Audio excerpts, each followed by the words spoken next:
Good morning, everyone. Welcome to Monday. This is First Things First. I'm Jenna Wolfe. That is Nick Wright. Chris Canty is joining us this morning. Good morning. Our guy, Nick Wright, is in a phenomenal mood this morning. Y'all watched some football yesterday? Oh, my goodness. Jenna, we talking about some football today? Up. Oh, don't worry about my personal finances. It just is a great morning to talk football in America. No. Okay. I'm going to dap you up again. Fantastic weekend in the NFL. What game we starting so with? much to get through this morning. We got to start in the AFC with the much-anticipated matchup of the week. Ravens, Let's get Bills? right to it. Not quite. Patrick Mahomes and the Chiefs in Foxborough, where Tom Brady and the Pats were unstoppable. We picked this up in the third. Chiefs in field goal range. Mahomes finds Travis Kelce on third down, but he loses the ball thanks to Devin McCourty. Kelce was ruled down, but after review, it's ruled Patriots ball. You know who was still not happy about this? Bill Belichick. He thought the recovery could have gone for 6. Ensuing drive, Brady finds rookie wideout N'Keal Harry, who tiptoes down the sideline to get into the end zone. But the refs rule Harry was out of bounds, even though he clearly was not. Patriots were out of challenges, so they would have to settle for a field goal to cut the lead to 7. One last possession for the Patriots. Chiefs send the house. Brady can't connect with Julian Edelman. And that's your ball game, folks. KC snaps the Patriots' 21-game home win streak. Patriots lose, Chiefs win. Nick, surprisingly, we'll start with you. How important was this win for this Kansas City team?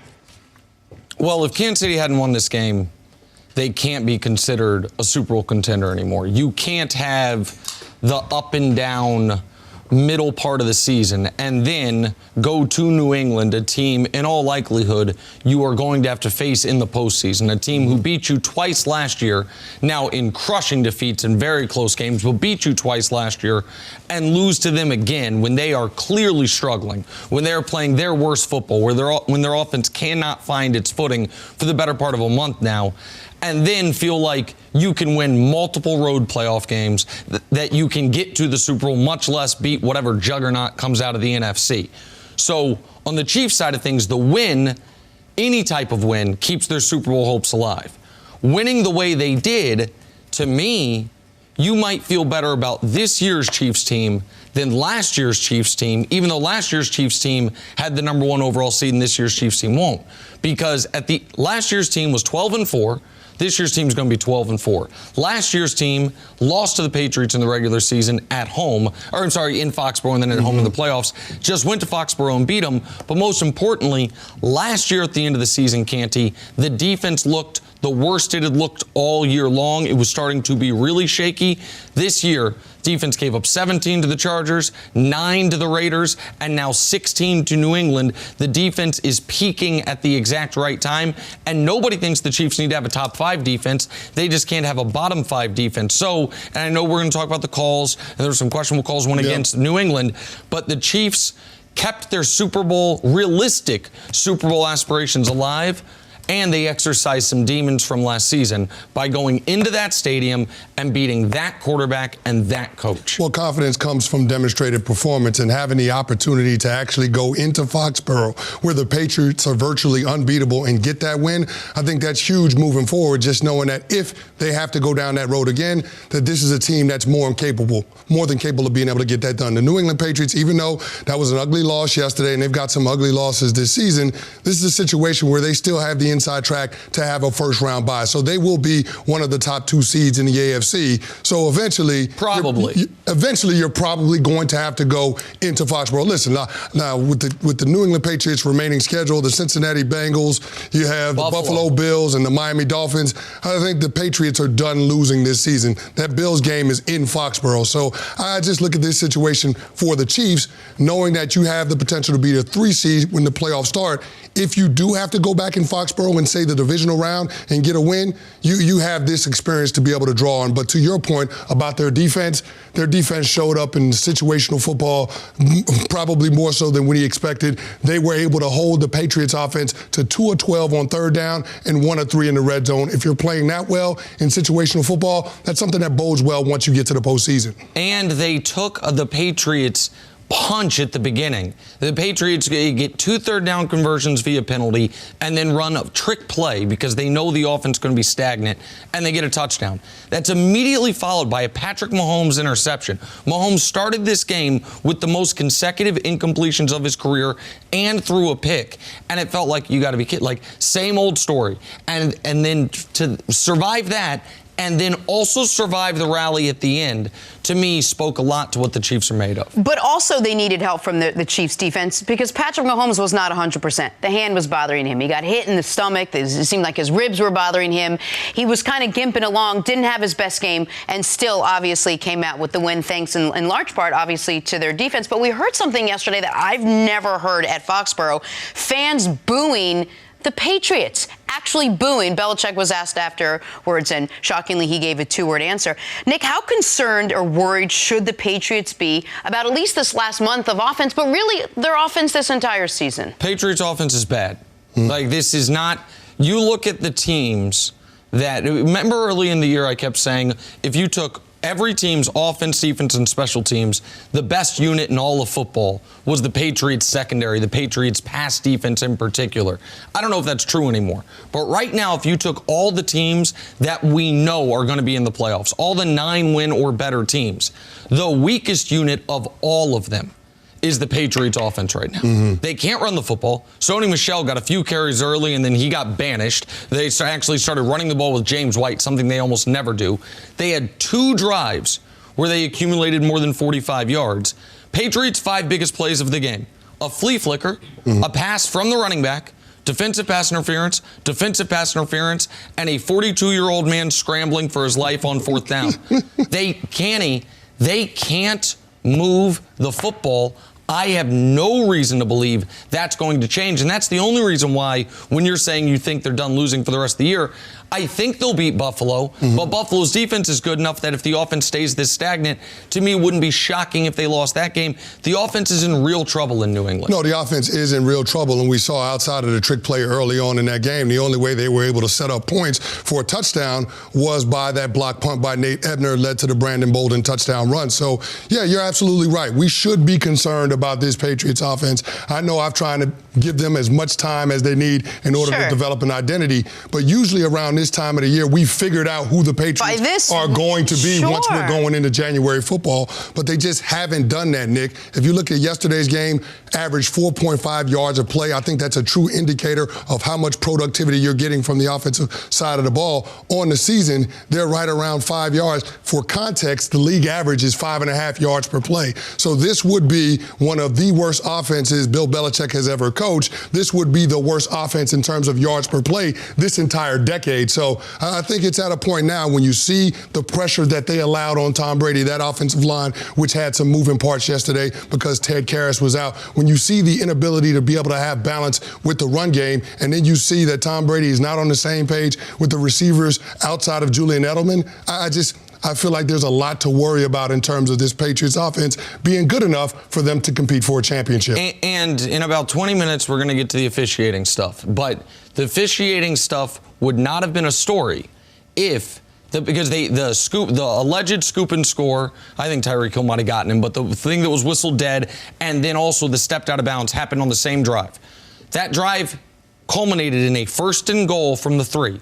If that offense can just punch it in, then the officiating is a footnote rather than a major story. They had 3 opportunities with a drive, starting 1st and goal from the 3, and they had to settle for a field goal because they took a negative play. They ended up not being able to get the yards necessary. This Pats team, they need blocked punts. They need trick plays. They need defensive scores, or else they've broken 20 points once in the last 5 football games. That was last Sunday night against the Texans. And it was a game they had 9 points with 4 minutes left. As poorly as they played, they were still down a touchdown at the very end and could have at finished down a touchdown too. Time now for Put a Grade on It, sponsored by CarMax. Will always get the last word. Patty Mahomes was solid. He was not spectacular, though.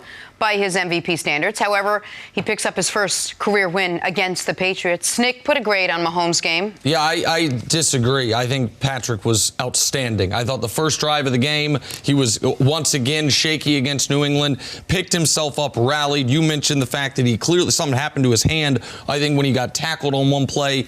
Against that defense, to come back from the one mistake and then play the way he did, as composed as he did in that environment, I give him an A, especially considering the context of how important the game was for the Kansas City Chiefs. Yeah, I'm going to give him a B+. I mean, there were some mistakes on Pat Mahomes' part, but being able to go into Foxborough and get that win, I thought that was phenomenal. I mean, whether it was zone or man, the Patriots defense really didn't have any answers for that Chiefs offense early on. They scored on 5 of their first 7 possessions. So the fact that Pat Mahomes was able to do that and dictate the complexion of the game and go up 23-7, I think that was impressive, and that went a long ways to them winning that game.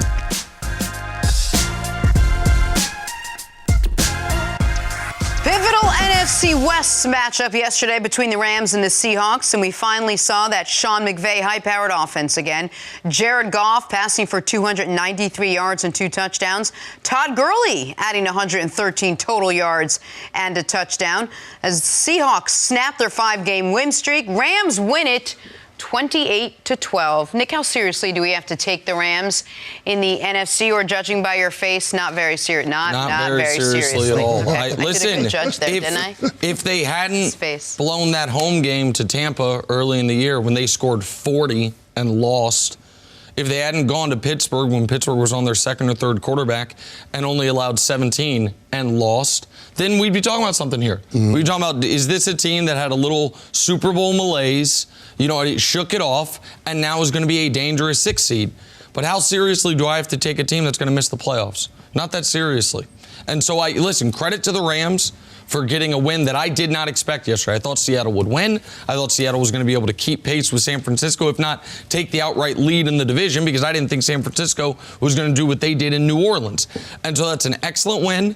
And it does speak, though, to where we've changed our expectations with this team, Canny, when in a game where Cooks has 0 catches for 0 yards, obviously, Todd Gurley, it felt like he had a huge game, and then you're like, 23 for 79, 20-yard run. And Jared Goff has 2 touchdowns and 2 picks. We're like, man, that Rams offense is back. I think it speaks to where they had been up until the last couple weeks. So the season's not going to be an embarrassment for them. They're not going to finish with 6 or 7 wins. We know that now. But I still don't think they're going to make the playoffs, and I still think they're going to be in big, big trouble going into next season because of the contracts they have on that team moving forward. Yeah, I think they're going to come up just short. Their next 3 games at Dallas, at San Francisco, and then home against Arizona in Week 17. That San Francisco game is the one that you look at and say, 8-ball says doubtful that they'll be able to go in there and get a win. But I mean, listen, the playoffs started a couple of weeks ago for the Rams when they had that Monday night loss to the Baltimore Ravens. But they've won 5 out of the last 7, so you give them credit for that. But you just recognize because they got off to the slow start, their margin for error was razor thin. But last night, you got to give them credit. It was a good win for them last night. It was a good win for them. They beat a division opponent at home. Now, I don't know why I got on that Seattle Seahawks corner with Nick Wright after what he said on Friday, because I should have known better. It was a short week for the Seattle Seahawks because they played on Monday night and then going on the road against a division opponent who had their back up against the wall. But listen, Jared Goff played well, especially in the first half of that game. He continued what he did in that game that he had against Arizona, where he threw for 400 yards. And I think it was a situation where that offense was clicking early. First 2 drives, 8 plays, 75 yards, capped by a Malcolm Brown touchdown run, and then 12 plays, 85 yards. So I just looked at that in terms of them dictating the complexion of the game, and Seattle just could not make enough plays offensively. I thought they had a chance late in that third quarter after the missed field goal, and they had a 3rd and 7 in plus territory, and then Aaron Donald comes up with the sack, and they end up forcing the punt. And I thought that was the difference in the game. I did think the Rams' defensive front was outstanding. Russell Wilson was under duress the entire game. The 5 sacks don't tell the whole story because they were getting after him. Even more so than that. I agree. I thought the Rams' defense really played a brilliant football game. I can't take them seriously as a contender because of, like you said, they'd have to run the table the rest of the way. I don't think they can go to San Francisco and get a win. But it was one of those, did the Rams play well? Did Seattle play terribly? You don't really know who sort of you would place all the, give the kudos to. But I'm wondering if you think that this hurt Seattle's Super Bowl chances at all, the loss and the way they lost yesterday. Well, the one thing I do worry about with Seattle is not necessarily been the most consistent group on the offensive side of the ball. And then they lost Rashad Penny on the first drive. And a knee injury, we'll have to wait for the diagnosis, see how that goes. But he never came back in the game, and he had been playing really, really well. So I just worry about that offense being able to do enough, being able to score enough points, because that defense has been Jekyll and Hyde for the Seattle Seahawks. Now, they showed up yesterday in the second half. Quadri Diggs, a couple of takeaways, including the pick six early. But that defense has got to be better in order for this Seahawks team to really be taken seriously as a contender. So listen, so people are going to, I think, overreact to the impact this has on Seattle's standing, because if they'd have won today, they wake up as the 1 seed. They lose, they end up waking up as a 5 seed. With that said, Seattle still has it all in front of them because they beat San Francisco earlier, and they have San Francisco in Week 17. That Week 17 Niner game, mark it down now. It's going to be 13-2 San Francisco against 12-3 Seattle, with the winner winning the division and assuredly getting a bye, and the loser falling all the way to the 5 seed. So this loss was oddly one they could handle as far as their positioning. Where it's concerning is it's now a month of Russell Wilson going from running away with the MVP to not playing great. Since Week 10, 4 touchdowns, 4 picks, 1 pick in each of these last 4 games. His passer rating's down 83 after the first 8 weeks of the year, 9 weeks of the year. It was 119. And that defense has not gotten better. Like the Seahawks defense again allows 25-plus points. Warren Sharp pointed this out on Twitter. They've made a living all year about falling down big early, double digits early, being down at halftime, and finding a way to come back. Man, eventually you crap out. Like, eventually your luck runs cold on that. So that, to me, is the bigger concern for Seattle than the individual loss, because they still can win this division. They still can get a bye. I think they're going to win the next 2. I think the next 2 are Carolina and Arizona. Yep. They shouldn't have trouble there. And then the huge matchup at home against San Francisco. But it's more stylistically, they were winning by a lot of Russell Wilson magic. And if that magic does not reappear in the final quarter of the season, then they don't have a whole ton of paths to being a Super Bowl contender. Well, they need that magic to reappear, but they also need that defense to play better. Keep in mind, when they beat the San Francisco 49ers on that Monday night game, that was one of Jadeveon Clowney's best game, if not his best game the entire year. Yep. Quadri Diggs also had a huge interception in that one, too. So they need that defense in order to be at their best and compete with the better teams in the NFC. But if you're talking about this Seattle Seahawks team, I do not have confidence, if they have to start the playoffs as a wild card, that this team can win 3 straight road games in order to get to the Super Bowl. I feel like this is a team that has to be able to be one of those top 2 seeds in the NFC in order to give themselves a chance in order to be a contender. Do you agree with Canny, or was this a hiccup for this team last night? Well, no, I think that they have to. I think the Niners, the whole NFC right now is so confusing, because it's so much of it's going to come down to who gets the buys, to your point. I agree that Seattle, if they don't win that Week 17 game against San Francisco and they're on the road in Week 1 of the playoffs and then have to go either to San Francisco, New Orleans, Green Bay, their path to the Super Bowl all of a sudden evaporates.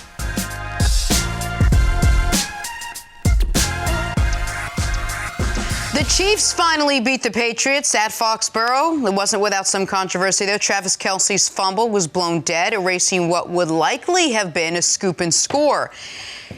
And the ensuing drive, N'Keal Harry was ruled out of bounds when he actually scored a touchdown, but the Patriots were out of challenges. A lot happened in this one. Canny, do you think the Patriots have a legit gripe with the officials after yesterday's game? No, they absolutely have a gripe, Jenna. I mean, just the officiating, Jerome Boger's crew, they have to be better. You saw some gaps in the second half of that game. I mean, if you want to talk about the Sammy Watkins slant where Bill Belichick challenged the spot on 3rd down, I think that was up in question. Clearly, he didn't reach the yard line again, but they gave them the first down anyway. Then you look at that same possession. That was when you had the Travis Kelce fumble. fumble on the 3rd and 2 crossing route that he had to catch. I mean, Devin McCourty pops it out. Stephon Gilmore picks it up, and it looks like it's going to be a scoring opportunity, but the refs blow it dead. They said the runner was down by contact where clearly the ball was out. To me, those are situations where you have to let it play out. I mean, we saw this earlier in the season in that Rams-Saints game where they didn't let it play out, and it was clear that it could have been a game-changing play. The N'Keal Harry one was egregious,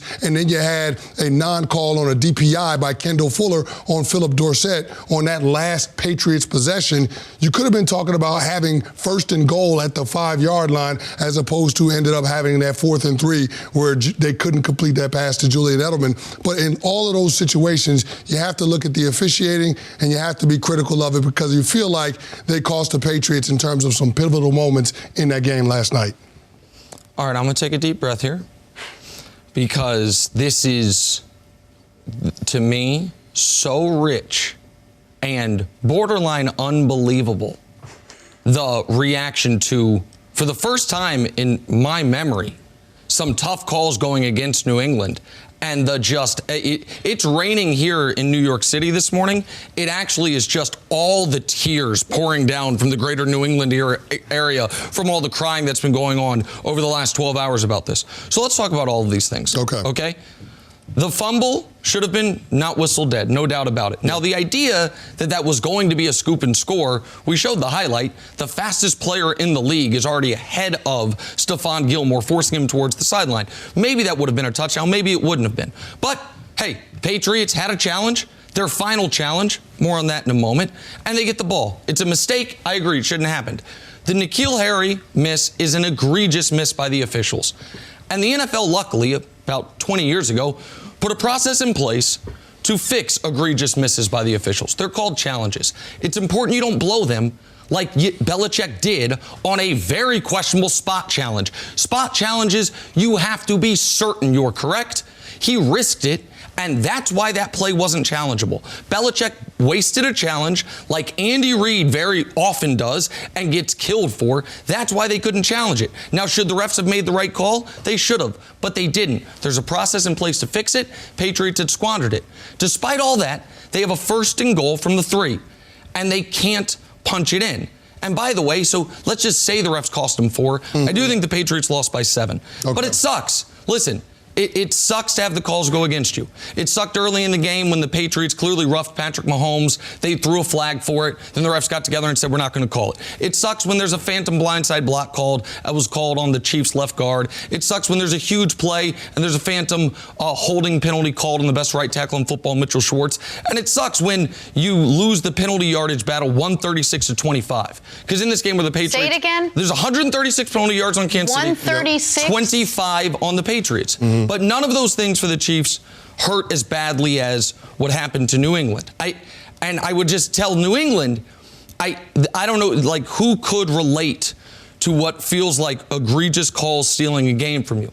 I mean, this was really bad. I don't know if it was as bad as 1/4 of the entire tripping penalties of the year being called phantomly against you. Ask the Cowboys about that. Or last year in the AFC Championship game when a phantom roughing the passer penalty kept a Patriots touchdown drive alive in the 4th quarter. But the scoop and score is terrible. Yes. You know what's worse than a scoop and score being whistled dead in Week 14 in the NFL? Having it happen in the AFC Championship game. So Patriot fans, as much as this hurts, you guys remember the Super Bowl you went to a couple years ago when you were down 10 and would have been down 17 against Jacksonville, but the refs whistled it dead? Or, I mean, I don't even have to go back 20 years to when we invented the tuck rule. Nobody ever heard of the tuck rule. So, hey, Pat fans, I feel your pain because the whole league has been feeling this pain, except for New England fans, for 20 years. And in a game where they have 111 fewer penalty yards than their opponent, it still finally feels like, man, it kind of went against us. That's the NFL in 2019, guys, and welcome to it, New England Patriot fans. No, here's the thing. I don't understand the whole penalty issue because I understand the refs call the penalties, but it's a situation where the Patriots played a cleaner game in terms of not making any mistakes than the Chiefs. You can't be upset that the calls didn't go the Patriots' way just because the Chiefs were penalized more. Well, they threw a penalty for roughing Patrick Mahomes. They clearly landed on it. They then got together and then didn't. The Chase Winovich one. Yeah, I know. And then they shoved him out of bounds into one of the heaters.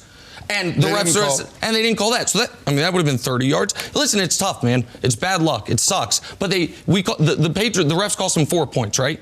Because they got a field goal out of it. Okay. They lost by 7. Right? Yeah. So I understand that, but if you're talking about first and goal because of the Philip Dorsett, Kendall Fuller DPI situation that should have been called, that Belichick should have had a challenge for, if he didn't have to challenge whether Travis Kelce was down or not on that fumble, then you're talking about potential different outcome. Okay. The Patriots having 4 opportunities at goal to go inside the 5, I think you're talking about a different situation. I agree with you, even though they had a first and goal from the 3 after all this, and they couldn't punch that one in. But by the way, on that challenge, this all is fruit of the same poisonous tree. If Belichick doesn't make that first bad challenge, he can challenge the N'Keal Harry, then you get a bonus challenge, and he could have challenged that other one. Hey, man, blowing challenges is tough. I've been watching my team do it for 20 years. How about the ref get the call right so he doesn't have to use 2 challenges? I agree with you, but this is the NFL in 2019, Kenny. We get these calls wrong all the time. It's unfortunate, but such is life. I feel for him, though. It sucks. It sucks. It hurt me. It hurt me last year in the AFC. It hurt me last year in the AFC Championship game. So sarcastic. I can't imagine. You can feel it? I feel it. Yeah, it hurts. Palpable. It's I don't know palpable. what to tell you. All right, let's move on. Calls. As hard as it is. Game of the day yesterday. I'd send a letter to the league office. 49ers in New Orleans. Just email them. Pick this one up in the 4th quarter. It was a tight game throughout, though. Drew Brees finding Michael Thomas for a 21-yard touchdown. One of his 11 catches on the day. Thomas is on pace for a record 149 catches this season. Just under a minute left in the 4th. Brees tossing his 5th touchdown of the day, this one to Traquan Smith. Saints go up 46-45. San Fran would have one more chance, and they would not waste it. 4th and 2. How about the call? Jimmy G to George Kittle for a 39-yard catch and run while Marcus Williams is literally grabbing at his face mask. Muscles his way down. That sets up the Robbie Gould 30-yard field goal winner. Nails it as the clock expires. The San Francisco 49ers win 48-46. They now sit alone atop the NFC with an 11-2 record. All right, Nick, did San Francisco prove they are the best team in the conference? Man, Kenny, I got to give you credit. Richard Sherman, I got to give him credit. The greater Bay Area, who already doesn't like me because of all the whole Warrior stuff, I got to give them credit. Man, your football team's really, really good. And they won a game a way I didn't think they could. Could they go to New Orleans and win? I didn't think they would. I picked New Orleans. But I thought if you'd have told me we're talking about a Niner win today, I'd say, oh, okay, 24-21. They maybe get a strip sack of Drew Brees, set up a short field. If you tell me this is going to be a shootout, I said it would have been not a shootout, an execution, that the Saints just annihilate them. I did not think, Kenny, the Niners had this in them in that environment going where Drew Brees plays one of his best games of the season. Now, it's not over for the Niners because they still have to play Week 17 against Seattle. They still could fall all the way to the 5. They could be a 13-3-5 seed with one loss to Seattle.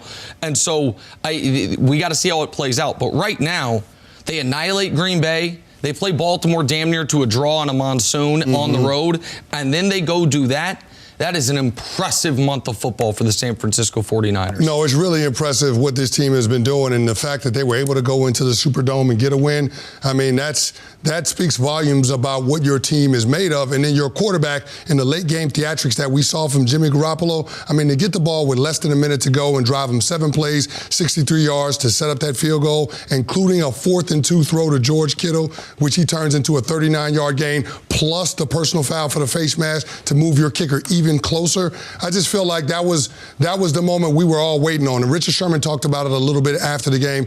He said that Jimmy Garoppolo played yesterday like the best quarterback in the league. Now, I understand he's putting a little bit on it because it's his quarterback, but the fact that they went in and hung 48 on the New Orleans Saints, that was impressive. This is a different Saints defense than in years past. Yes. Dennis Allen has that group improved, but the fact that they were able to weather the early storm, you saw the Saints march down the field the first couple of possessions and touchdown passes to Jared Cook. The fact they were able to fight their way out of that was really impressive to me. But this game, in my opinion, came down to the fact that San Francisco was able to capitalize on the miscues more than New Orleans did. All for the interception that tipped off on Emmanuel Sanders' hands. The Saints only got a field goal out of that. If you look at the fumble from Alvin Kamara and then the fake bunt by Taysom Hill, which was a terrible call, the San Francisco 49ers got 2 touchdowns off of those mistakes. So you're talking about the points off of turnovers being 14-3, the difference of the game right there. Well, and you mentioned Jimmy Garoppolo. I got to give Jimmy G credit now. Dating back to week 8, he's played 7 football games. One of them, Jenna, he's had a passer rating below 110. Now, it was a real bad game. It was the game against Seattle, which, man, if they'd have taken the tie against Seattle, they'd have the 1 seed locked up. They'd be 2 clear of Seattle. They'd be 2 clear of New Orleans with 3 to play.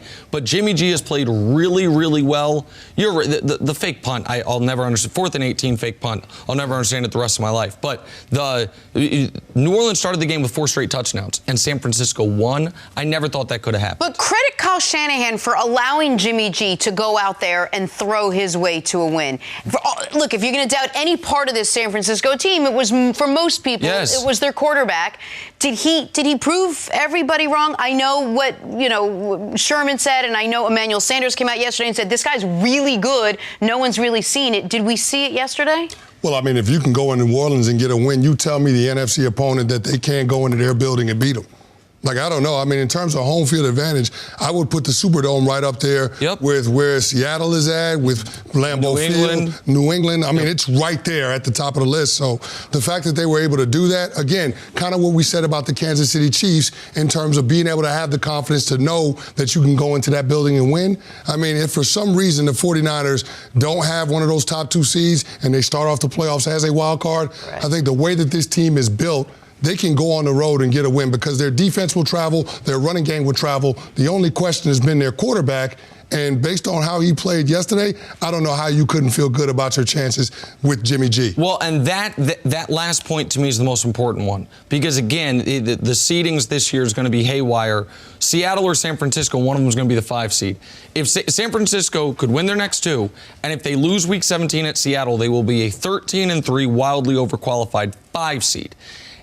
If that happens, they're going to have to go back to New Orleans. And now they know they can not only win there, they can win there playing the Saints style of football.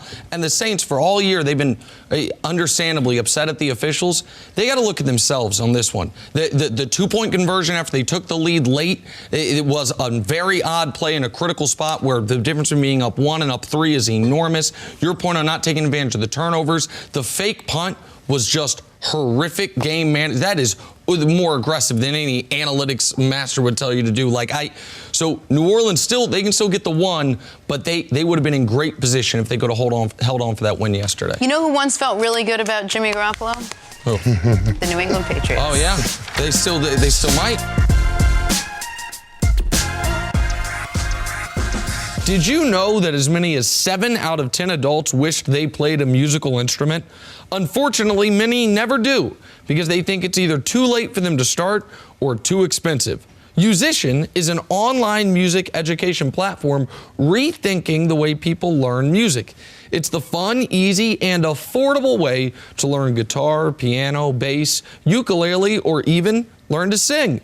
Just download the app to your desktop, tablet, or phone and start playing. Musician is perfect whether you're just starting out or have been playing for years. Enjoy thousands of popular songs, expertly crafted lessons and exercises across dozens of genres. Compared to private lessons, Musician is more affordable, lets you learn on your own schedule. You'll get bite-sized lessons, easy to follow instructions, and exercises tailored to your goals. Using Musician to learn an instrument like guitar or piano is much better than trying to teach yourself. So, if you've been wanting to learn an instrument or simply want some help getting back to playing, check out Musician. You can get an extended 14-day free trial of their premium package at musician.com/play. That's unlimited lessons and unlimited songs on as many instruments as you want for 2 whole weeks. Just go to musician.com/play to start your free trial today. That's YOUSICIAN.com/play.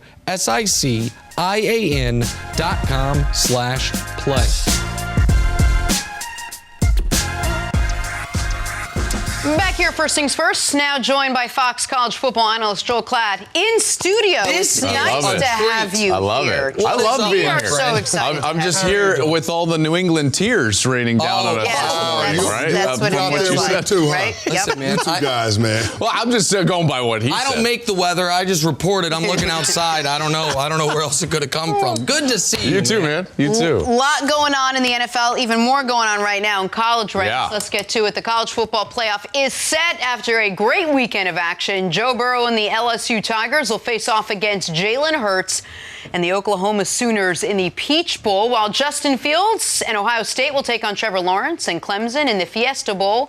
So after a season of shuffling at the top, it is LSU, Oklahoma, Ohio State, and Clemson. Joel, did the committee get it right? Yeah, I don't think that they had any way to get this wrong, right? Unless they were going to do something absolutely crazy with Georgia as a 2-loss non-champion over Oklahoma. I didn't think that was going to be the case whatsoever. Joel might have resigned if that happened. I think I would have. I think I would. Yeah, you're absolutely right. I would have become a banker or something like that. I will say at number one, I think that there was a conversation and a pretty vigorous debate between Ohio State and LSU and what their resumes were. At the end of the day, I still was the one supporting Ohio State. I thought that they were more dominant over the ranked teams that they had played during the course of the year versus what LSU had done. But LSU's performance specifically on Saturday against Georgia, I think ultimately was the trump card in that room and what made them the number one team in the country here going into the playoff. I thought during the selection show, just to give them credit, I forget who it was, someone made a good point. So the argument for Ohio State was what they did in the second half against Wisconsin, blanking Wisconsin to come back. Yeah, 27-0 run. And the counterpoint was, and if it could have been 30-0, thanks to Ohio State punched the last one in, you'd have covered. But regardless, the counterpoint was, yeah, LSU didn't need a great second half because they had a great first half and a great second half. So I don't think that there's a wrong answer here. The way it shook out, did it shake out to give us the best semifinal in your opinion? I think that ultimately the number one seed was so important this year because of this looming giant that has won 28 straight games. They're the defending national champion, and everyone was angling towards trying to avoid playing Clemson in the national semifinal because they still have Trevor Lawrence, who won the national championship a year ago. They still have Dabo Swinney. Their defense has played dominant football during the course of the year. This is a team that candidly, they might win it all still, because someone's got to go out there and actually beat them and end this 28-game winning streak if they're going to take down a national championship. So that's why I thought there was so much angling going on. If you wanted to talk about Saturday, and yes, Ohio State did not play well in the first half, that's all well and good, but Ohio State never gave up 400 yards rushing to a bad Ole Miss team, right? So, at some point, you got to take in the whole body of work. Like I said, I had no problem with what they did, LSU at number one, but just to boil it down to one day, one half, and say this is why you're number one, this is one of the reasons why I bristle with the committee and this 13-member, avenue of ranking teams. But ultimately, this is a really good 4 teams, and let's come to a bottom line conclusion here. I'm so glad we have a playoff. The BCS would have left Clemson out. The defending national champion has won 20, and anyone who argued against the playoff has to reckon with for back-to-back years, right? That's right. An undefeated team would have been left out. Like, you can say whether we need 4, 6, 8, whatever, but at 2, it would have been this year. You would have either pick who gets left out. The SEC champ with the Heisman Trophy winner, who arguably has the best resume. The Big Ten undefeated champ with the best player in the country, I think, in the pass rusher, Chase Young. And some would say the best resume.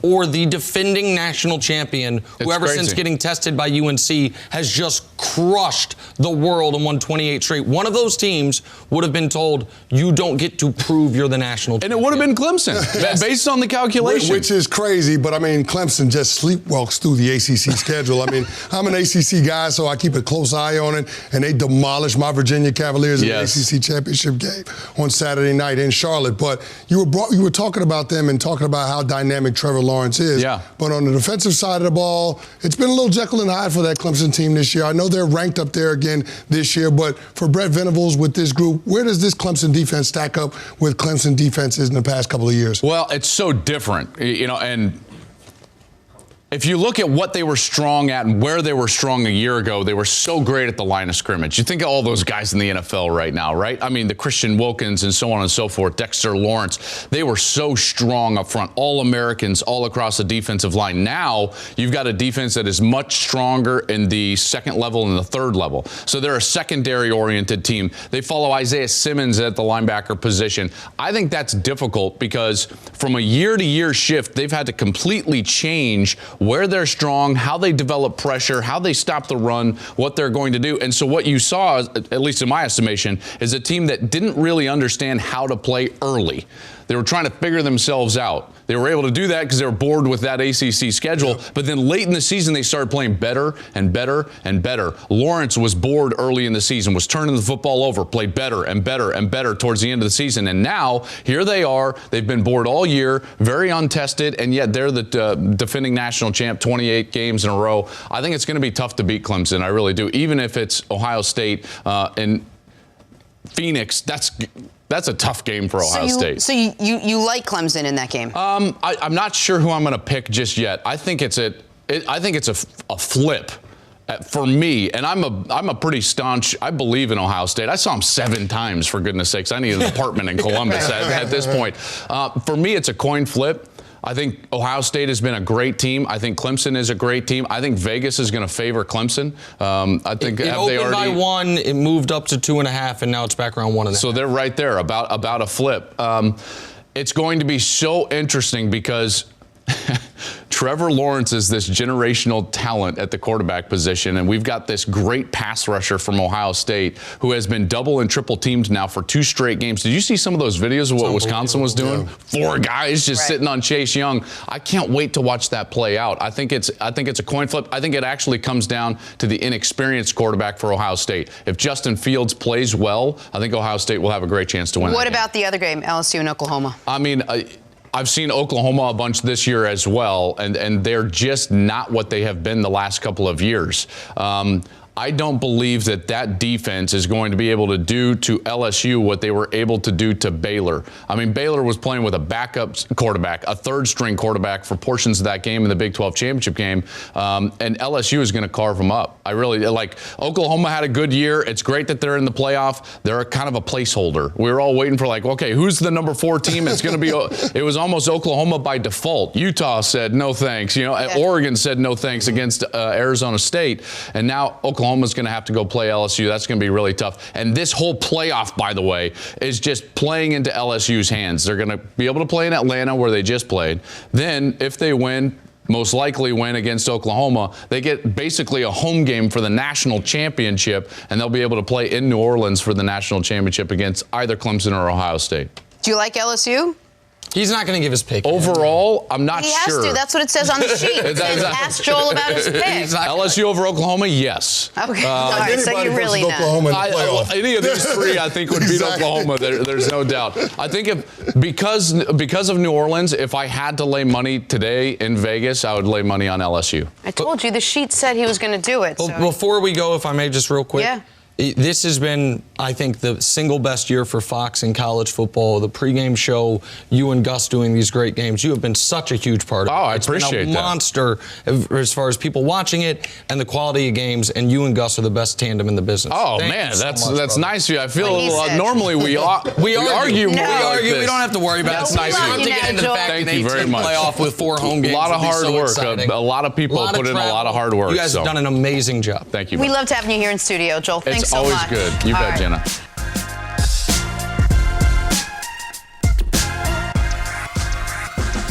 Back here on First Things First, we are now joined by head coach Eric Mangini. We're so excited to see you, Coach. We're dropping things. How are you doing today, my friend? Good to see you. So excited to be here. I really need it. So happy to be here. Good to see you. Coach, let's talk some Patriots. Okay. All right, here we go. Pat Mahomes and the Chiefs in Foxborough to take on Tom Brady and the Patriots. There is Tom Brady. We'll pick this one up in the third. Chiefs in field goal range. Mahomes finds Travis Kelce on 3rd down, but he loses the ball thanks to Devin McCourty. Kelce was ruled down, but after review, it is ruled Patriots ball. You know who's not happy about that? Bill Belichick. He thought the recovery could easily have gone for 6. Who knows? On the ensuing drive, Brady finds rookie wideout N'Keal Harry.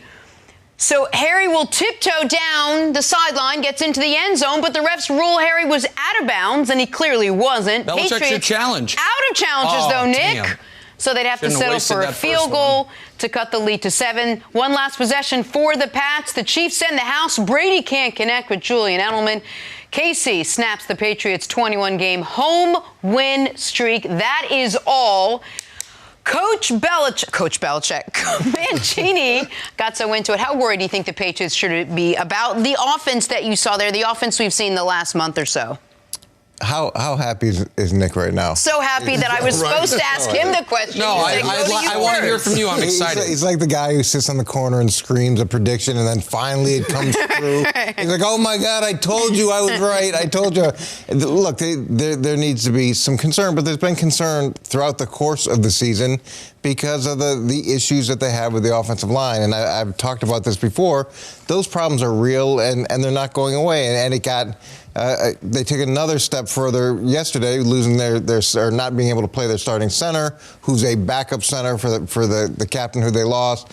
So it's been a series of challenges from an offensive line perspective. Have really no ability right now to run the ball on a consistent basis, and the amount of pressure on Tom is getting. It seems to be increasing on a weekly basis. So there's a lot of things that they have to overcome, but they still find a way to be in every single game. They still find a way to be in a position to win those games later or to be in the game late. And against an offense that's supposed to be as prolific as Kansas City is, that disappears in the second half of yesterday's game, you know, it gives them hope that if they get a few things straightened out, they get a chance here moving forward. So the Patriots obviously should be immensely concerned about their offense. They never lose this game. They're at home. They win the turnover battle. They block a punt. They execute not one but 2 trick plays, one for a touchdown, one for their second biggest gain of the day, and they still can't crack 17. Their 5 biggest plays by yardage on the day were a flea flicker, a pass by the running back, 1 defensive pass interference, another defensive pass interference, and a 42-year-old man scrambling on 4th and 6. Like, their offense has no ability to move the football against a supposedly horrible Chiefs defense. And now listen, I understand the narrative can be that where it all went wrong for New England is their center and their fullback got hurt. And now they can't run the football. And now all these things. What I would argue is this. Teams do not respect their ability to throw it outside, so they are able to dedicate more people to stopping the run, and they're going to heat up Tom Brady, something for the first 17 years of his career he made a living off of. You could never blitz Tom Brady, and now you can, and you can on the final play of a game, and the ball can be batted away. New England's last 5 weeks, they got whooped by Baltimore. They escaped against Philly. Philly hasn't won since. They escaped against Dallas. Dallas hasn't won since. They got whooped by Houston, a Houston team that just got annihilated at home by the Broncos. And they got beat by Kansas City at home, despite winning the turnover battle, despite blocking a punt. Yeah, it's time to be seriously concerned about New England because as good as the defense is, when they play the best offenses, Canny, the offenses get at least to 20. Baltimore did, Houston did, Kansas City did. Can New England's offense do it? I haven't seen it. Yeah, they've averaged, 18 points over the last 5 games, and they only cracked 20 once. In garbage time. And that was garbage time against the Texans. So, yeah, you absolutely have to be worried. But, Nick, you made a point about how Tom Brady was good against the blitz in years past. Well, I think that has to do with Tom Brady Brady having the trust of his wide receivers. And outside of Julian Edelman, you can't say that Tom Brady has confidence in any of those guys. Jacoby Myers, he had another critical drop early in the fourth quarter that would have been a touchdown right there. They had to settle for a field goal. Like those types of miscues, I think that's what's leading Tom Brady down this road where he's frustrated and he's constantly trying to get in the ear of those receivers because those guys aren't being able to create the separation versus man coverage that he's accustomed to seeing. So when they do come with extra defenders on the rush, Tom Brady doesn't have any outlet to go to because everybody knows we're going to take away Julian Edelman and you don't have any answers, at least not on a consistent basis. But in watching yesterday's game, especially in the second half, there were a couple of situations that you have to look at and you say, you know what? If the officials make the right call in those situations, you're probably talking about the complexion of the game being a little bit different. Like the N'Keal Harry touchdown that they ruled he was out of bounds on the 3. I don't understand what the point is of calling that play dead at the 3 when all scoring plays are reviewed. Just review the play. It was a situation where you obviously see that N'Keal Harry was able to keep that left foot in bounds and extend to the pylon. To me, that's one of those situations where I know we like to say that Tom Brady and the Patriots offense was awful, but that officiating was really bad, and I felt like it cost them an opportunity to win that game. Yeah, and we can criticize New England's offense, and the bar has been set so high for them to overcome any type of adversity. And we can say, well, look, they've got a few problems on the offensive line. They're on their third center. Okay, they're on this is the fourth left tackle that's cycled through here. Those problems are significant, and it's not just the pressure. It's the how quickly defenders are getting on Tom Brady in 3 and 4 man rushes. And that last play of the game, he did a great job of getting the protection right, being able to pick up that blitz. The leverage on the 7 route was fantastic. They went to the right place, and it was a pretty good play by a defensive player. But New England, again, is in a position to tie that game. I love it so much. I love it so much. The great job was done by the quarterback who threw the incomplete pass that ended the game. The pretty good job was done by the secondary player, the defensive back who batted it away. And we can, some of these are little word games, Coach. They're on their 4th left tackle because they let Nate Solder walk, because they let Trent Brown walk. And now their left tackle is their 1st-round pick, Isaiah Wynn. Like, these are conscious decisions. We're talking about Isaiah Wynn in the middle of the season coming back from IR. N'Keal Harry, the same thing. Jacoby Myers is a rookie. Mohamed Sanu, they just got. So, look, we want to look at this and say that they can't do anything. But the things that they're overcoming would have crippled almost any other team. It doesn't happen for New England. And go ahead and take a victory lap with Kansas City, who scored 3 points in the second half. The polar opposite of what they've historically done, right? Where they're no good in the first half and actually play well in the second half. This time they just reversed it. But you told me that last year, the second halves didn't matter because they lost. And now they won, but what if? And what if the call went their way? You're right. He should not have been ruled out of bounds. Yes. And if Belichick hadn't blown his first challenge, he could have challenged that. But despite that, they have 1st and goal from the 3, and they can't punch it in because the offense has no punch whatsoever. And we can say, oh, well, last year they lost 2 in a row late as well. They did. The difference between this year's team and last year's team, among other things, is that there's 4 teams that matter in the AFC. New England, Baltimore, Houston, Kansas City. Baltimore, Houston, and Kansas City are 2-1 against those opposing 3 teams. New England, loss. If they are going to make the Super Bowl, they're going to have to beat 1, if not 2 of those teams. I have no evidence they can do it, and now I don't even have evidence they can do it in New England. I think what you should probably do is write them off. Okay, no problem.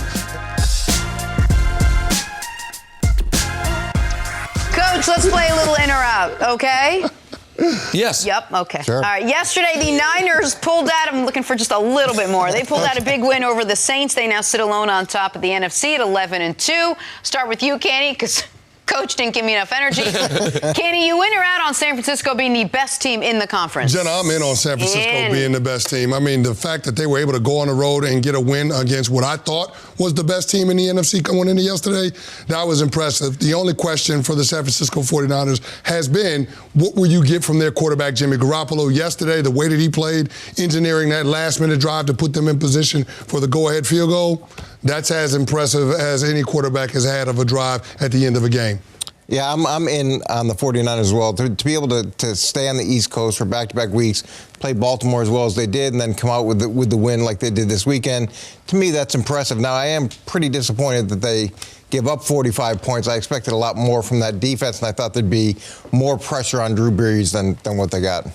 San Francisco, I have to give them credit. I'm in for the time being. Now, it's going to be 13-2 San Francisco against 12-3 Seattle in Week 17, and if they can't go to Seattle and win, they're going to be the 5 seed. So they still have work left to do, but I thought Green Bay and New Orleans were better than them. They whooped Green Bay, and they went to New Orleans and won, and in between there, they played Baltimore damn near to a draw on the road. So I have to give them credit for what they have accomplished, even if this isn't where they were, in my eyes, at the beginning of the year, even at the midway point.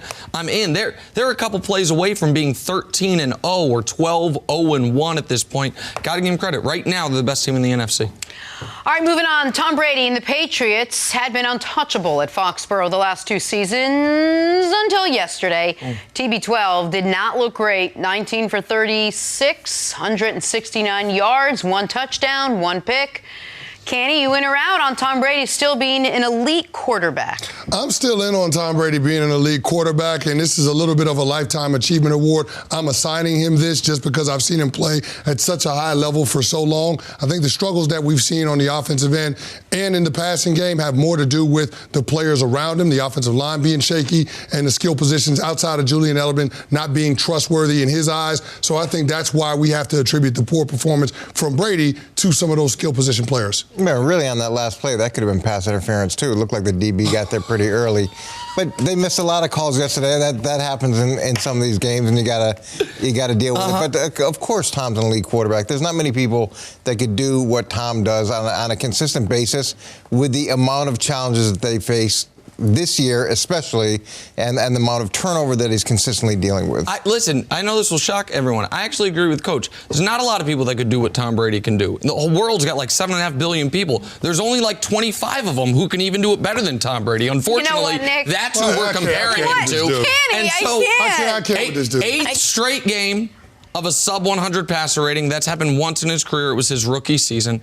Yesterday, he threw for 169 yards. If you remove the trickeration flea flicker, he was under 140 and had no touchdowns. Guys, come on. If he's still elite, Y.A. Tittle's asking why he can't get some of this as well. Peyton Manning's still elite. He's been retired a couple years. I mean, Brett Favre wants a piece of this. Hey, he's aspiring to score 3 points in the second half like Patrick Mahomes. Oh, wow. Hopefully he can do that. You know, he would have desperately loved 3 more points in the second half. Yeah. 7 more points actually might have tied him the game. He can only dream. So much shade. The Browns picked up a win over the Bengals, but there is still controversy in Cleveland. According to our own Jay Glazer, Odell Beckham Jr. has been telling opposing coaches to, quote, come get me. Canny, you in or out on the Browns trading OBJ this season? I'm in on it, Jenna. Off-season. This off-season, but I'm in on it. They're not getting the utility that they thought they would from Beckham. Only 2 touchdown catches this year. Now, I'm not blaming the problems that Browns team and that offense are dealing with. I'm not putting that on Odell, but I think as a product of them not being able to utilize him more, that they will find their way in parting ways with him this offseason. And the cap hit is very manageable. The Giants took the cap hit when they traded him, so the Browns don't have to worry about that. Very tradable contract for Beckham. Yeah, I'm in on them trading him as well. I think that Jarvis Landry deserves to be the marquee guy there, the way he plays. I really like Jarvis Landry a lot. And they're not getting anything out of Odell. He's not happy. They shouldn't have made the trade in the first place. Now, all that being said, because of that, they'll probably keep him. Wow. Coach is on fire today. I'm in as well. This is your friends on the block that have 2 Lexuses in the driveway, or in Cantley's case, 2 Bentleys in the driveway, but the roof's leaking. Like, you deal with the fountain. Canty's roof's not leaking, actually, by the way. Beautiful, pristine estate in New Jersey. Lexus is a pretty reliable car. Is it something less reliable. He's not as reliable. Oh, okay, my bad. Point is, Odell Beckham right now is a luxury the Cleveland Browns can't afford. He did not ask to be traded there. It has not seemed to work out. I think they could get more utilization from what he could return. A lineman, someone to help out Baker. Absolutely. And he might be happier as well. And I'm all for my guy Odell being happy. So I am in. Of course you are. Well, I just want people to be happy. I want you to be happy. Yeah. I want everyone to be happy. Everybody.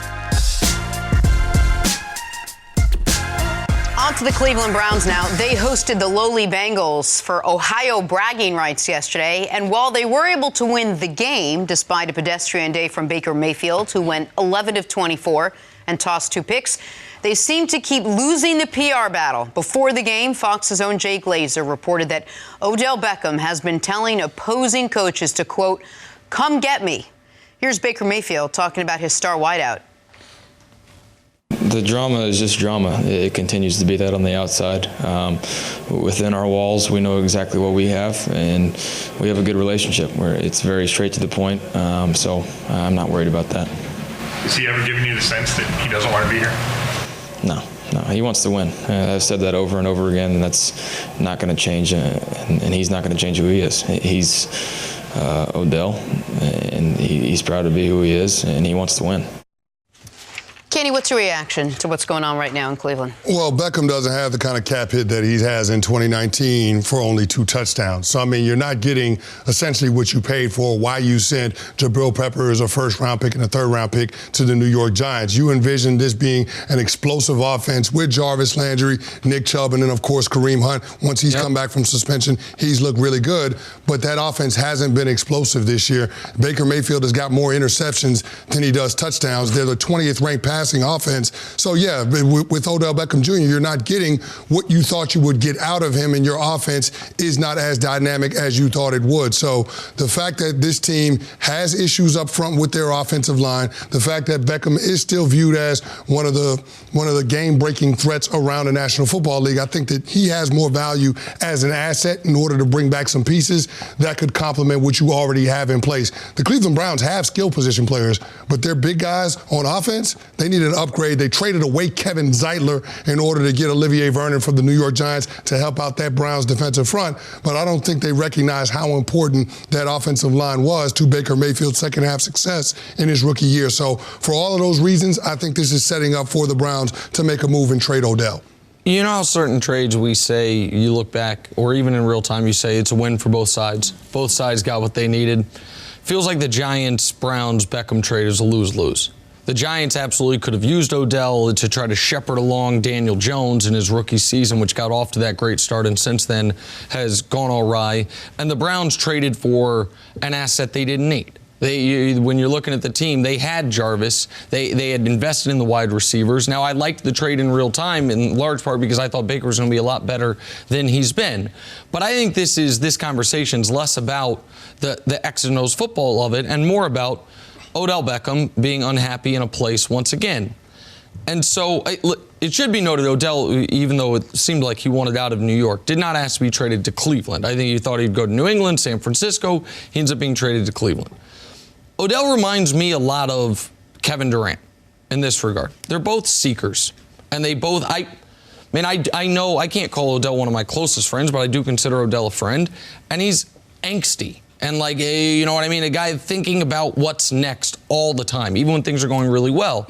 Where he's different than KD is that he's always, to me, and one of the things I've respected, he's been very honest about it. He hasn't hidden it. When he was asked last week, and he got criticized for it last week, but he was asked last week, you know what I mean, do you want to be a Brown? And he gave an honest answer. If he is saying to coaches, come get me, if this is, and Jay Glazer's right about just about everything he reports, it would have been, he was being honest. I don't know. Like, you know, I play other teams. It says, hey, come get me. Like, the problem for Odell, and what I don't know if this will change, unless maybe if he's on a really good team, maybe it would. If they do trade him, is he going to be really happy there? Maybe. If the team's winning and but football's too hard, and you can speak to this far better than I can, football's too hard, and the seasons are too long, and careers are too long, if you're lucky, you're not always going to be winning. Only New England gets to always win, right? And so Odell's got to, I feel like, almost become more at peace whether or not the team's having success, and that's going to serve him better moving forward. But I do think the Browns have to seriously consider moving on from him because it has been a pairing that hasn't worked out. Well, Odell has been doing a lot of losing during his pro career. I think he's only had one winning season. That 2016 Giants team, that was a wild card team that ended up going to Green Bay and losing to the Packers. But, I mean, in looking at Odell in this situation, he is still a special talent. I still think that there is ability there. He's still a game breaker. He's still a #1 receiver. It's just a matter of getting with a quarterback and getting with an offense where they can take advantage of everything that he has to offer. And it was clear that the Cleveland Browns early on couldn't necessarily fit Odell into what they were trying to do. Now, if you want to blame Freddie Kitchens, if you want to blame the offensive line, if you want to blame Baker Mayfield, I think all of them have to take some responsibility. But I don't look at this and say this is of Odell Beckham Jr.'s doing. I think this is more a product of the dysfunction that has gone on in Cleveland. And so when you look at their plan this offseason, I think it should absolutely be on the table to trade Odell just because they need resources to bring back assets to make this team better, to complement what they already have. If you have a number 1 draft pick at the quarterback position, you might want to think about protecting that guy. That just makes sense. And I agree it's not entirely of his doing, and some are circumstances, but the truth for Odell, first 3 years of his career were the most productive opening 3 years of any career ever. The final game of that third year was the playoff game. Since then, a year lost to injury, a year lost to bad quarterback play and unhappiness in New York, and now a wasted year in Cleveland. You don't get all this many years. Through 3 years, he was on a no-doubt Hall of Fame track. Last 3 years, that's gone awry, whether he's in Cleveland or somewhere else. I hope he gets back on track because the talent is undeniable. And he's such a great talent. You can get something back for him that actually could help Cleveland next year, which is exactly what they very manageable salary, by the way, Jenna. Just a little over $14 million in 2020. And it's only a $2.75 million dead cap for the Browns if they decide to trade him. It's absolutely nothing. Thank you for listening to the First Things First podcast. Remember, leave us a review and tell us what you think. Subscribe to the podcast on Apple Podcasts and catch us on FS1 Monday through Friday, 6:30 a.m. Eastern.